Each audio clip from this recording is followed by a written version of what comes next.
In the heart of Seoul, where skyscrapers now pierce the sky, stands an ancient palace that has witnessed 5 centuries of Korean history. Gyeongbok Palace, the Palace of Enlightenment, holds many secrets within its crimson walls and golden rooftops. But of all the stories whispered through its corridors, none is more haunting than the tale of Lady Moonhyang, a court lady whose spirit refuses to rest.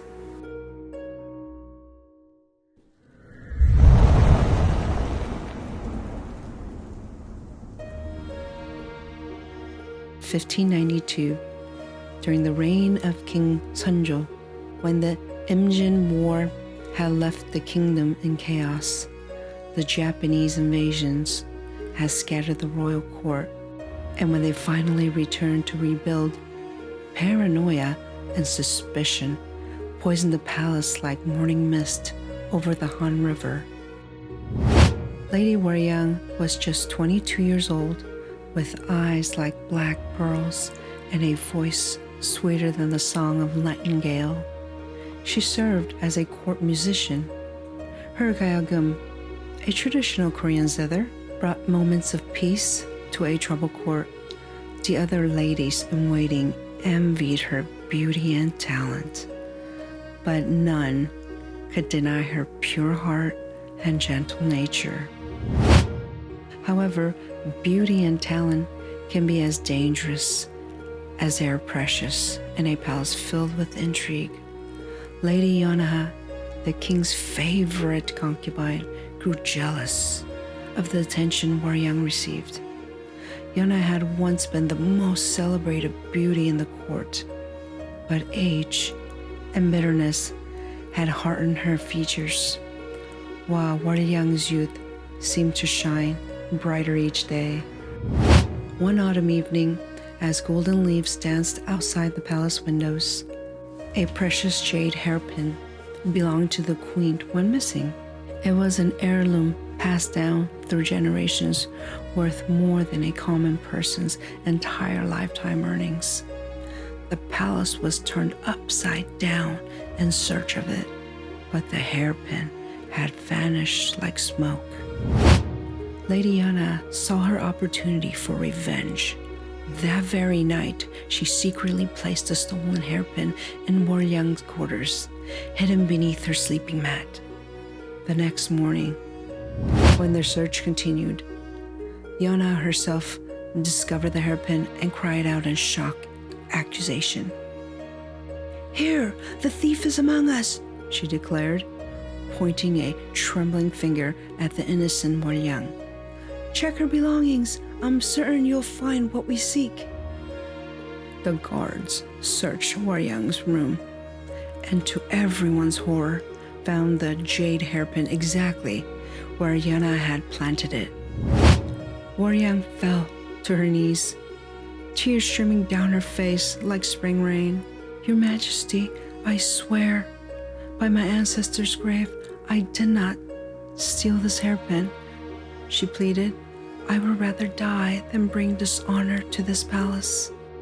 But the King Seonjo, already paranoid from years of war and betrayal, saw only the evidence before him. The penalty for stealing royal treasures was death, and no amount of pleading could change his mind.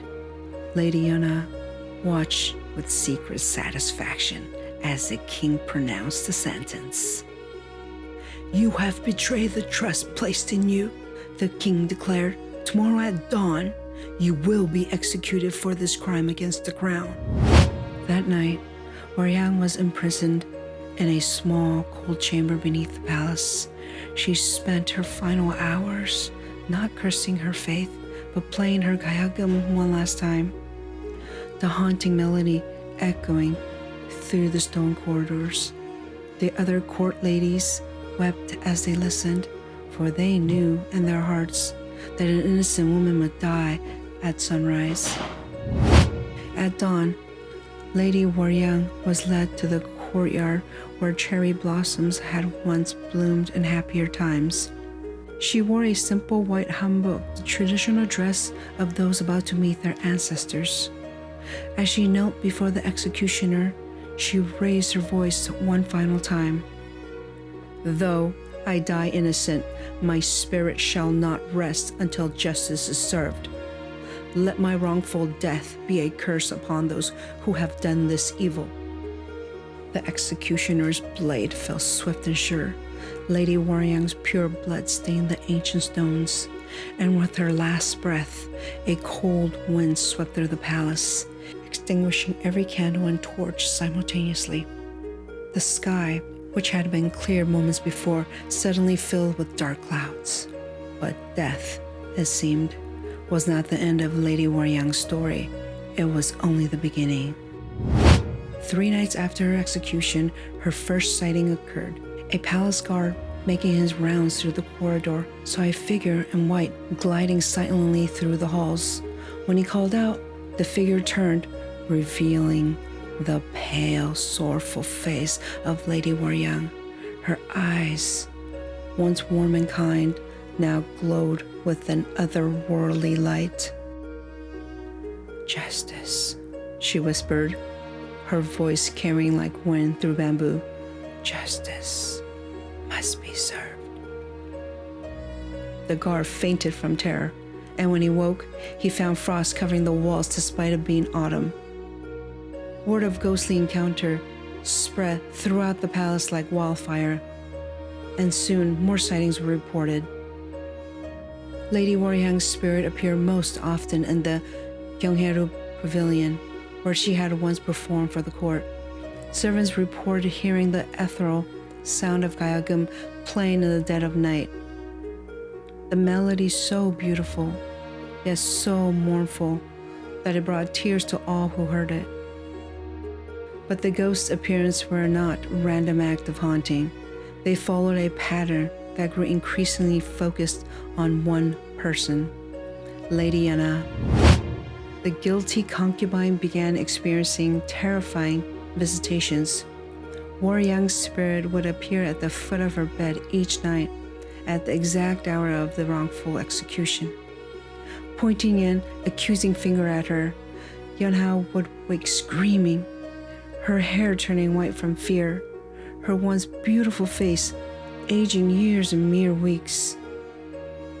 "Confess your sins," the ghost would whisper, her voice like ice against skin. "Tell the truth of what you have done, or no peace in this world or the next." As weeks passed, Lady Yeonha's guilt consumed her like a fire burns dry grass. She could no longer eat, could no longer sleep, could no longer look at her reflection without seeing Moonhyang's accusing eyes staring back at her. The other court members began to whisper that she was going mad, but only Yeonha knew the truth. She was being haunted by the consequences of her terrible deed. Finally, on the anniversary of Moonhyang's death, Yeonha could bear no more. During the morning court session, as cherry blossoms fell like snow outside the windows, she threw herself at the king's feet and confessed everything. "Your Majesty, I have committed a grave sin," she sobbed, her voice breaking with the weight of her guilt. "Lady Moonhyang was innocent. I stole the hairpin and planted it in her room because I was jealous of her beauty and talent. I caused the death of an innocent woman, and now her spirit torments me day and night." The entire court gasped in shock and horror. The king's face turned ashen as the full weight of his mistake crashed down upon him. He had executed an innocent woman based on lies and jealousy. Justice demanded that Lady Yeonha face the same fate she had orchestrated for Moonhyang, and so she was executed that very day. But even more importantly, the king ordered that Lady Moonhyang be posthumously cleared of all charges befitting her innocence and virtue.